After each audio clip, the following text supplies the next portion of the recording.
Good morning, everyone, and happy anniversary. I'm so happy to be with you here this morning, and I hope my talk will complement Diane's lovely talk from yesterday. As she was speaking, she referred to her talk as pedantic, and I will say, if that is true about her talk, then you will probably consider my talk unhinged. So let's get right at it.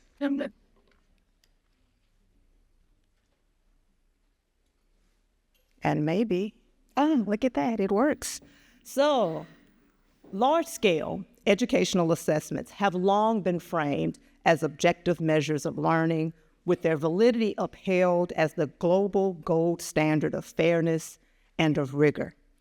But what happens when the very systems meant to ensure validity actually perpetuate harm, particularly for multilingual, racialized, and other marginalized learners?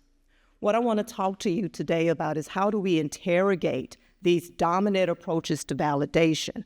And I argue that traditional validity frameworks and the way that they approach validity actually perpetuate violence and harm, eventually leading to the erasure of cultural knowledge, the pathologizing of difference, and the routine sorting of students into deficit-based categories. The person you see here on the screen is indeed one of my most favorite people in the world, Professor Edmund Gordon. And I want to take this opportunity to really talk about today, how do we disrupt this assumptive bias that he talks about when it comes to our validation processes, especially as they relate to literacy or language assessment. And all of these assumptions or assumptive biases the professor mentions are sources of violence. Not just physical violence, of course, but emotional or intellectual violence. These assumptions trick us into believing that there is one right way to think, to know, to understand, and that the purpose of validity is to ensure that we have done so. Validity is commonly referred to as the appropriateness of the interpretations of test results. Anywhere you read about validity, that is how it will be defined. But the question that I want to ask to all of us is, who gets to define what is appropriate? Whose values, whose ways of knowing and understanding get to be deemed appropriate, and whose interpretations are ignored or marginalized and erased? Today, I really want to speak to you briefly about what I believe to be a better way forward to think about validity and the way we engage in our validation processes.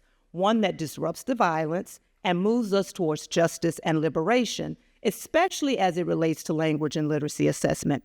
Because we all know that there is nothing more important in terms of assessments than language and literacy. If I were to walk out into the street right now and scream, "I hate math," or "I can't do math," 12 people would walk up to me and say, "Neither can I, let's start a club." And we would all joke about how much we hate and can't do math. It would just be something that makes us different or interesting.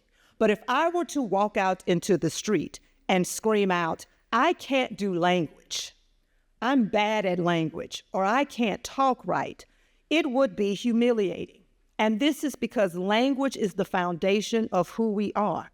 It is how we communicate. It is the backbone of every cultural system. To be bad at language is just to be bad, period. But before I start talking about language assessment and validity specifically, of course, because I'm Jennifer Randall, I have to situate this keynote and every presentation that will follow me today in this forum within the current global context. Because everything we do, that we study, that we consider, happens within a larger socio-political and socio-cultural context. Education and assessment do not happen inside of a vacuum. Now, I'm from the US, you probably figured that out, and most of my work focuses on US bullshit. And without question, racism, perhaps nationalism, is our most significant export out of the US. But I do want to be clear that the rest of the Western world, including Europe, is competing with us for the title of biggest white supremacist ever. For example, we can turn to the Roma here in Europe as an example of the racialization and marginalization of an entire peoples. The European Roma population is about 10 million. They are the poorest in this region, living predominantly on the margins of society. According to Amnesty International, they suffer massive discrimination in access to housing, employment, and education.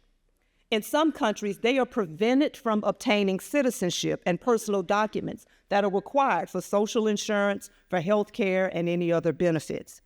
They are also often the recipients of police ill treatment, and their complaints are actually seldom even investigated. Frequently, Romani children are unjustifiably placed into special schools where they have a curtailed curriculum, limit their possibilities for fulfilling their full potential. Romani children and women are among the communities most vulnerable to traffickers. Now, the point I'm trying to make here is no matter where you are in the world, people are racialized and then they are marginalized. And that's the context in which we all have to do our work. In a world that when Americans were asked, tell me on a scale of 1 to 100, how evolved are the following populations that you see here on the screen? Americans rated Americans and other Europeans as being highly evolved, somewhere with an average score in the 90s. And they rated Arabs and Muslims in the 70s and low 80s. In fact, about 25% of the people in the study rated Muslims on a score of 60 or below on a scale of 1 to 100. What does this mean? This means that quite literally, people who are not membered white and Christian were considered less human. And then I turn, of course, to my own personal context because my lived experience directly reflects my research and my perspective. I am a Black woman who grew up and attended public schools in Mobile, Alabama. And for those of you who are not from the U.S. and don't know anything about Southern culture, Mobile, Alabama is renowned for its racism. It is very proud of how racist they are. In fact, they often say, at least our racism isn't hidden, and we say it out loud. Miss Lathan, who was my favorite teacher, remember that, taught 9th grade and then 12th grade advanced placement language arts. She was barely 5'2", a white woman who commanded the room and the respect of her peers and all of her students. Now, Miss Lathan was convinced that I was smart, and she absolutely wanted the best for me. She wanted awards and scholarships. She wanted me to attend an elite college, and she wanted for me a life that would be full of success. I knew that, and I trusted her implicitly and followed all of her directions, even when she told me with absolute sincerity that I simply had to change the way that I spoke and wrote.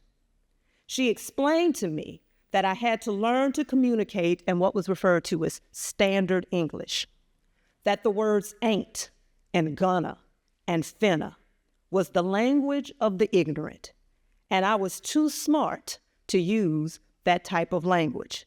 She explained that my use of double negatives and consonant cluster reduction, that they would deprive me of any opportunity that was worth having. When she would overhear me asking, "Where Ebony at?" she would respond, "Behind that preposition, Jennifer." She covered my papers in blood red ink, telling me flat out that she would not consider my ideas until I cleaned up my language. She was quite fond of oral presentations and what could conceivably earn a negative score if she identified enough instances of me slipping back into Black vernacular English. Now, I listened to her, I believed her, I internalized that racism. My ideas, my creativity, they took a backseat to my obsession with not sounding Black. I went from being a student who spent weekends at speaking engagements in churches and community centers to being too afraid to speak in white spaces at all, which was really problematic because I went to an all-white, nearly all-white university. And I was terrified every time I submitted a paper to one of my professors. Now, again, my intent is not to vilify Miss Lathan. She was, and she continues to be, although she's quite dead now, my favorite teacher. My point is that when she assessed away consonant cluster reduction, double negatives, copular dropping, and the litany of don'ts that are a part of standard English, she unknowingly took away far more than any one of us actually realized at the time. Her racist, white supremacist instructional and assessment practices with respect to language and literacy chipped away at my language bit by bit, day by day. It was like a death by 1,000 cuts. It was slow and humiliating, painful, dehumanizing. It was violent. So you see, I am not a neutral observer. I am a Black woman, a descendant of chattel slavery in the U.S., with a transparent and explicit political agenda. In fact, no matter what anybody tells you, all measurement is political, and those who say otherwise reveal their politics. As Ezekiel Dixon Roman, my colleague, wrote, measurement is a political act. What will you measure? And I will add, how will you measure it? My colleagues and I continue to think about this question: how will we measure assessment? How will we measure literacy and writing? How do we shift away from validation practices that encourage or facilitate or even mandate emotional and intellectual violence that I and so many other test takers experience every day all over the world as they sit down to our language assessments? We proposed a justice-oriented, anti-racist validity framework to acknowledge and then also to remedy the discriminatory legacies against racially minoritized students in assessment. It's built on foundational theories and practices related to justice-oriented perspectives: critical race theory, anti-racist education principle, Keynes' interpretation and use argument validation model, and Ms. Levy's socio-cognitive extension of that model. The JAV offers a set of critical questions about construct articulation and validity used in building a validity argument. And in our work, we grapple with a set of what we call unsettling truths, seen here on the screen. Fairness has been a distraction from the real problem, which is validity. Tests are not neutral if they privilege a single way of knowing. Systemic racism in testing doesn't need an identifiable racist. And anti-racist assessment starts by asking radically different questions. And I want to talk through these unsettling truths with you this morning. So first, in efforts to ensure fairness in testing, we often focus on removing biased content from individual questions, a process that, while valuable, misses a much larger issue. The core argument from the research is that validity itself, the theory that underpins the entire assessment, was developed with a colorblind framework that normalizes and reproduces inequity. Instead of disrupting systems of oppression, validity has been used to routinize inequities as naturalized parts of the educational access. This process results in what researchers call the logics that naturalize Black students' failures, using the veneer of objectivity to justify outcomes that systematically disadvantage minoritized students. Ellen Kushner, a colleague of mine, refers to this narrow focus on content and this as a critical limitation. She says, fairness can address content of particular questions, but it does little to adjust the overall ways in which validity measures themselves from the start or based on the colonial difference that they help to create and then to maintain.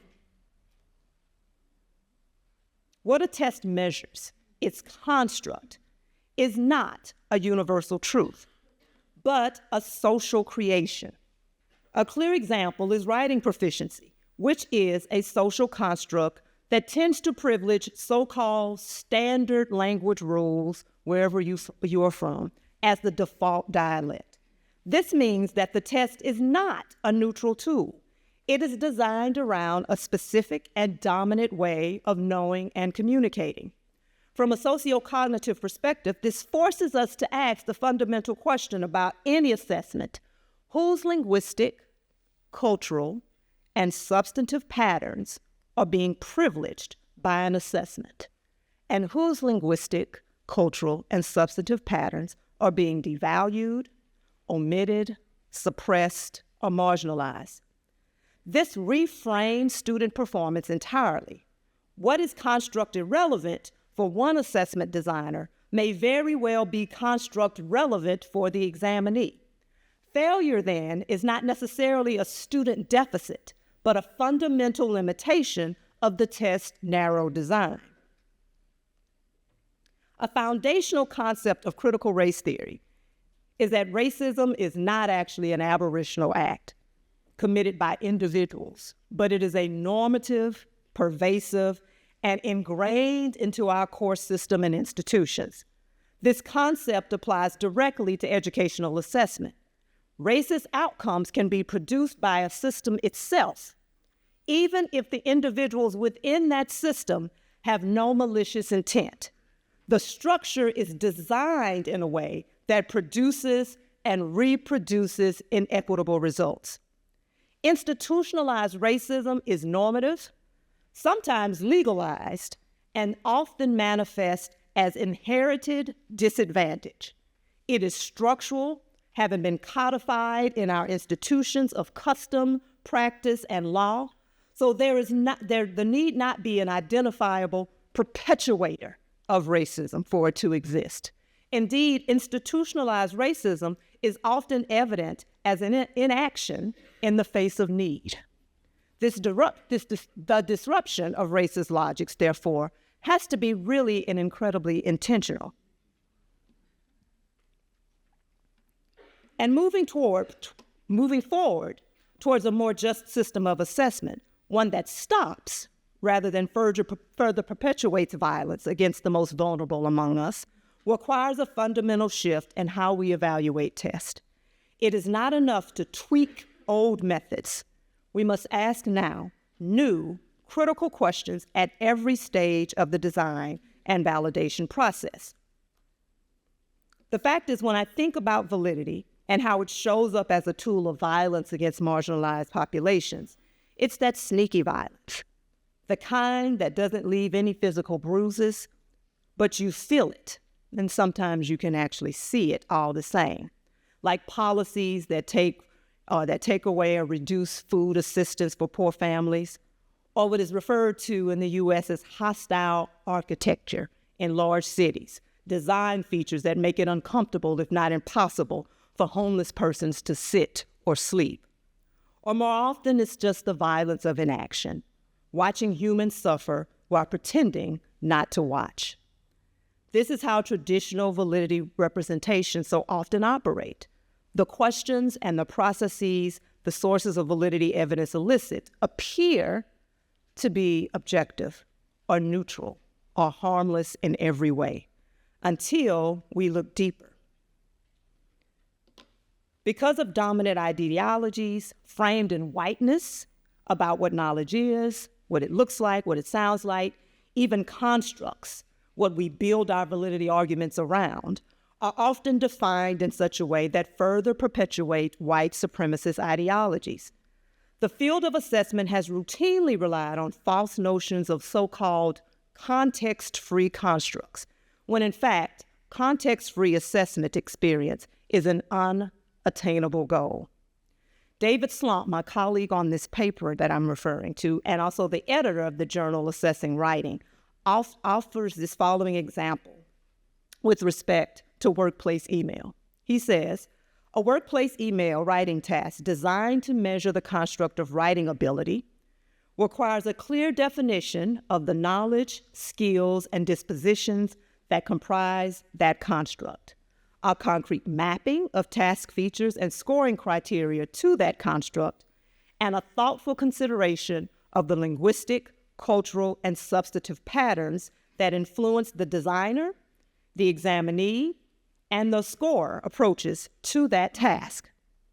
Responses to that task will be stylistically different in many ways when written by examinees based in India, compared to examinees working in a corporate setting in North America, or compared to examinees working in a small startup founded by a team of Caribbean women, for example. Such stylistic differences are a product of variations in cultural patterns each of these populations draw upon to inform their response.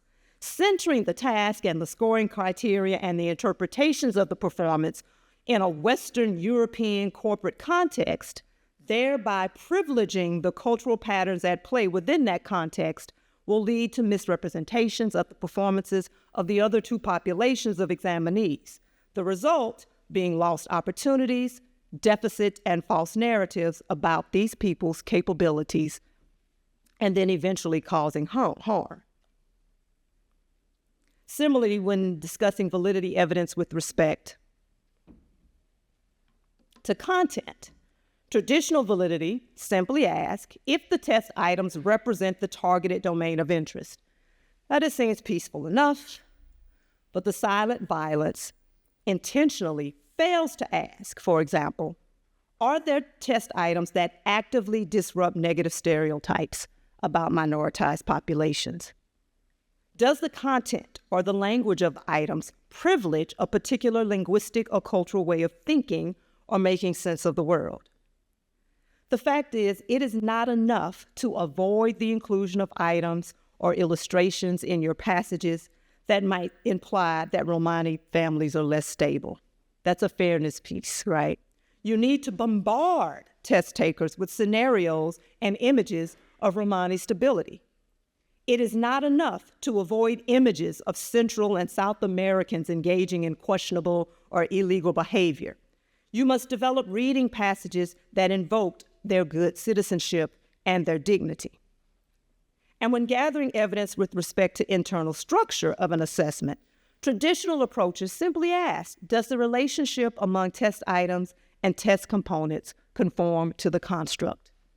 Again, an apparent objective question with respect to this type of validity evidence. But a justice-oriented approach would ask, how have values shown up in these items of task? And which social identity groups do these values reflect? When we develop tasks to get at a particular construct, such as communication or executive functioning or writing, etc., have we considered that these constructs can, and they do, look different across different identities? And have we privileged, for example, the values associated with white middle-class identity when examining that particular structure? We need to be asking these questions. Whose values are showing up as we investigate the internal structure, and whatever methods we employ, and whose values are being ignored? And then we have to adjust ourselves accordingly. Evidence of response processes ask us if test takers are interpreting the task as intended. What we don't ask would go beyond simply determining, for example, what are the historical logics of testing and racism are students bringing with them into the testing situation? We have to ask, what are marginalized students bringing into that testing space with them, and how does it impact their response processes? And we don't even consider the baggage that they bring with them when they sit down to assessments, and the history of assessments that they know, and evidence around stereotype threat, and eugenics, and et cetera. Now, I might argue that these last two forms of validity evidence that I'm going to put up here on the screen are by far the worst and do the most harm, not just in what we don't consider, but in what we do consider. When thinking about relationships between the assessment and other variables, we simply ask, how does the observed relationship between the test results and some other external variable match our predicted relationship? This question appears harmless enough until you start to pay attention to what those other criterion variables tend to be that we so often use in these relationships. Now, in the US, we have this phrase we use a lot: garbage in, garbage out, when it comes to our data analysis. People heard of that here? Crappy ass data, crappy ass results. Yeah. The same applies here. White supremacist criterion, white supremacist validity argument. If every criterion we are used is cloaked in white supremacist logics, then of course the relationships are going to appear strong. Most analytic methods simply employ a network of deficit frame data that ultimately serve to further marginalize entire populations of students. For example, when building a validity evidence with respect to relations to external variables for large-scale assessments, relying primarily, and typically uncritically, on their scores on a different and similar assessment is going to be problematic if the goal is to suss out white supremacist logics in that original assessment. In other words, white supremacist logics can inform the design and development of the assessment, while independently and simultaneously, those white supremacist and racist logics have been found to inform the development of a different assessment. Remember, racism is in the system, it's in the institutions. So you can have racism happening over here and happening over there. I don't know why that's so hard for people to understand, like racism can only happen in this one place. But with external relationships to other variables, this is often what is happening, and we are making those comparisons. The violence then becomes telling students over and over and over again, see, you did poorly on this test, and on this test, and on this test. So this is all proof that you are not very bright, instead of critically interrogating the appropriateness of any of those assessments. And while we know that large-scale educational assessments have been used to label communities as deficient, lagging, or failing, and used to track particular students into classroom spaces that limit their educational and their career outcomes. Instead of addressing that harm, we say stupid things like it's not the test, it's the schools, or it's not the test, it's the parents, or it's not the test, it's the boogeyman. And the result has been entire generations of marginalized students believing that they will never be enough because a test told them so, and the test had the statistical proof of that lie. So we have to be vigilant and thinking about all the ways in which our assessments could be used to do more harm, and then build a plan to mitigate the chances of that ever happening. I'm about to bring it on home, people. So in this presentation, of course, I do not argue that traditional approaches or conceptualizations of validity are intentionally causing harm and intentionally violent. Rather, just the opposite. I argue that they are systematic and require no single explicitly racist individual to perpetuate that harm. I do argue, however, that at each stage of validation, we have to ask ourselves and answer a set of critical questions, because undoing the violence is as simple as that. We can turn this violent ship around by taking responsibility for past mistakes and moving forward with integrity to undo that harm. In other words, we can move forward towards justice. Because as the author Maya Angelou so eloquently stated, none of us in this room can ever be free until everyone is free. Thank you for listening.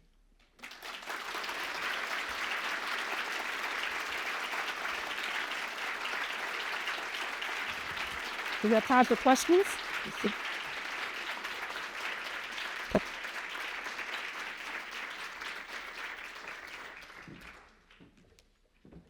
Thank you, Jennifer, for this really eye-opening talk. We have time for a few questions, if there are any.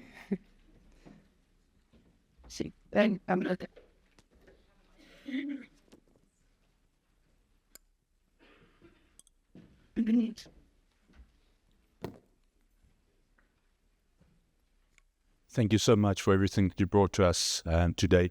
I'll keep my question very short to let you speak as the expert on this topic. I'm just wondering about how AI and the large language model may perpetuate this problem that you have brought up today. Yeah. And speak to that, please. Yes. So I think there is huge potential in large language models if we can train them to be justice-oriented. And because it's the beginning of this kind of onset, right? We have the opportunity right now to be critical and how we train these models to do the justice-oriented piece. In my own work, when we were using the models, we would ask it to do something, and I'm not exaggerating. My research staff the ChatGPT would say, no, we can't do that. That violates some assessment rule, which was an assessment rule that was rooted in white supremacist logics. Now, we were able to train it to stop doing that and to look at it from a justice perspective. But I think there's huge potential for us to do better. I also think there's huge potential for us to just automate white supremacy, have it go faster, more efficiently, with a lot less money if we're not careful.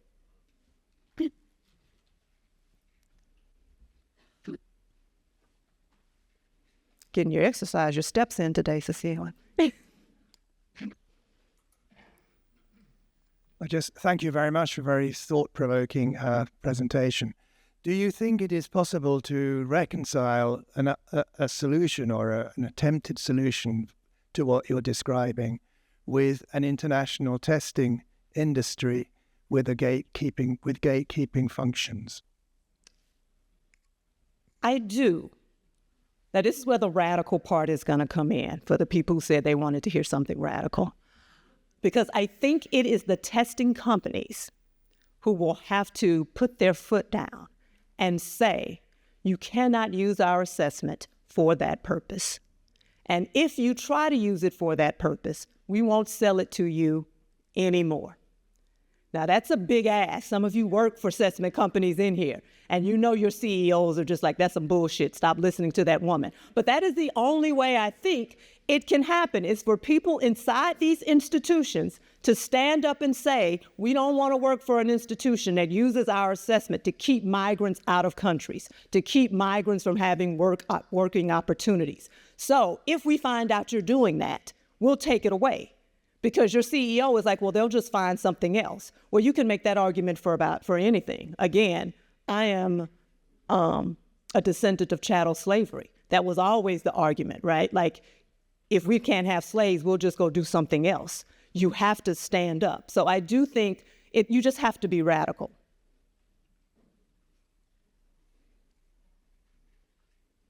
And infiltrate the gatekeeping organizations too. You know, y'all can infiltrate stuff. Is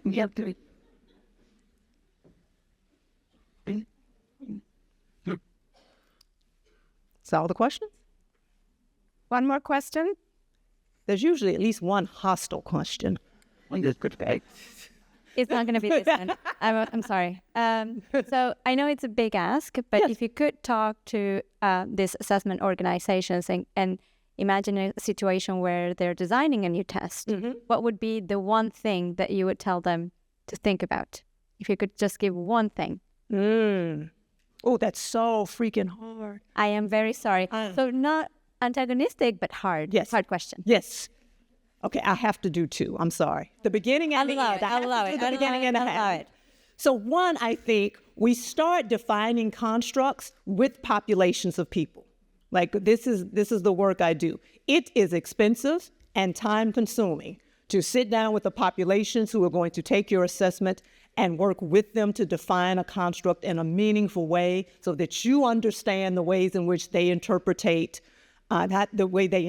these constructs, what matters to them. Like, what does reading look like in your community? What are the types of reading that have to happen here that you want to see from your students? What does science look like in your community, for those of you who care anything about that? So I think that really, I would say, start there with the people in that work. The other piece is the end. Again, it's the consequences. Like sitting down, people always talk about unintended negative consequences in assessment. But if you have that same unintended negative consequence for 10 years, it's a choice now, people. It is not an unintended consequence. So you sit down, you think about what are the possible unintended consequences of this assessment, and then you start putting policies and plans, making changes that need to be made so that that is no longer an option. And what does that look like? That requires people to be sitting in rooms for long, long periods of time, thinking about all the bad things that can happen. And nobody wants to do that. I'm a very negative person, but you have to. You have to sit in a room, think about that, and then mitigate it. So those two. Thank you. Thank you for your questions, and thank you, Janet.